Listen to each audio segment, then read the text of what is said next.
Il-Prim Ministru Robert Abela tkellem ma' bosta tfal u żgħażagħ f'din id-dar u nnota li djar bħal dawn jagħtu esperjenza pożittiva. Ġie spjegat mit-tmexxija tad-dar li residenzi żgħar b'kura holistika jieħdu post istituzzjonijiet kbar u dan huwa ta' benefiċċju għat-tfal li ma jkunux istituzzjonalizzati.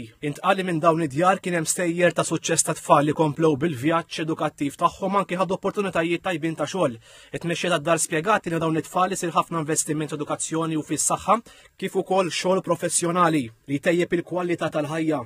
Il-Prim Ministru rrimarka li kull tifel u tifla ħaqhom l-aħjar fis-soċjetà u ringrazzja s-sens ta' empatija u xogħol dedikati li wettqu l-ħaddiema tal-FSWS li joffru ħajja sabiħa għal dawn it-tfal. Akkumpanjat il-Ministru Michael Falzon u l-Kap Eżekuttiv tal-FSWS Alfred Grixti, il-Prim Ministru rikonoxxa l-impenn tal-FSWS li qal timplementa mudell ta' kura mibni fuq l-ħtiġijiet personali ta' residenti.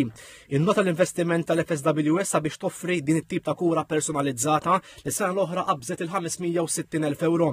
Ir-rimarka l-investiment soċjali jfisser ukoll li tfal u żgħażagħ bi sfidi varji jilħqu il-milja ta' ħajjithom b'appoġġ soċjali f'ambjent dinjituż u sabiħ. Fl-aħħar 10 snin l-FSWS fetħet 10 djar komunitarji ġodda u żewġ binjiet addizzjonali dedikati għall-aftercare.